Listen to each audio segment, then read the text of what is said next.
തെരുവ് നായ കേസിൽ മൃഗസ്നേഹികളുടെ അപേക്ഷ തള്ളി സുപ്രീം കോടതി. തെരുവ് നായ്ക്കളെ നിയന്ത്രിക്കാൻ നടപടി വേണമെന്നും എയർപോർട്ടുകളിൽ നിന്നടക്കം നായ്ക്കളെ മാറ്റണമെന്നും കോടതി നിർദ്ദേശിച്ചു. പൊതുയിടങ്ങളിൽ നിന്ന് തെരുവ് നായ്ക്കളെ നീക്കണമെന്ന ഉത്തരവിനെതിരായ മൃഗസ്നേഹികളുടെ അപേക്ഷ തള്ളി സുപ്രീം കോടതി. മുൻ ഉത്തരവ് കർശനമായി നടപ്പാക്കണമെന്നും നിർദ്ദേശിച്ചു. AWBI പുറപ്പെടുവിച്ച സ്റ്റാൻഡേർഡ് ഓപ്പറേറ്റിംഗ് നടപടിക്രമത്തെ ചോദ്യം ചെയ്തുള്ള അപേക്ഷയാണ് കോടതി തള്ളിയത്. 3 ഭാഗങ്ങളായാണ് കോടതി വിധി പുറപ്പെടുവിച്ചത്.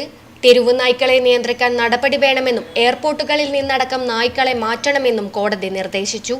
കുട്ടികൾക്ക് നേരെയുള്ള തെരുവുനായ ആക്രമണങ്ങളെ അതീവ ഗൗരവത്തോടെ കാണുന്നുവെന്ന് പറഞ്ഞ കോടതി രാജ്യത്തെ തെരുവുനായ ആക്രമണങ്ങളുടെ കണക്ക് നിരത്തുകയും ചെയ്തു. ജില്ലാ തലത്തിൽ പൂർണ്ണതോതിൽ പ്രവർത്തിക്കുന്ന ഒരു ABC സെന്റർ വേണമെന്നും ആന്റി റാബിസ് വാക്സിൻ കർശനമായി ഉറപ്പാക്കണമെന്നും കോടതി വിധിയിൽ പറയുന്നു.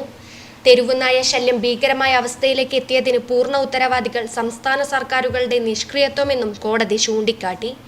ABC ചട്ടങ്ങൾ നടപ്പിലാക്കുന്നതിലെ വീഴ്ച ഭീതിയുളവാക്കുന്ന സാഹചര്യത്തിന് ഇടയാക്കിയെന്നും ബന്ധപ്പെട്ട അധികാരികൾ നിർദ്ദേശം നടപ്പിലാക്കുന്നതിൽ വീഴ്ച വരുത്തിയെന്നും കോടതി എടുത്തു പറഞ്ഞു. മനുഷ്യജീവന് ഭീഷണിയാകുന്ന നായ്ക്കളെ കൊലപ്പെടുത്താം. സുപ്രീം കോടതി ഉത്തരവ് നടപ്പാക്കുന്നുണ്ടോ എന്ന് ഹൈക്കോടതി വിലയിരുത്തണമെന്നും ഇതിന് 2 അംഗ ബെഞ്ച് രൂപീകരിക്കണമെന്നും കോടതി നിർദ്ദേശിച്ചു. News desk network news.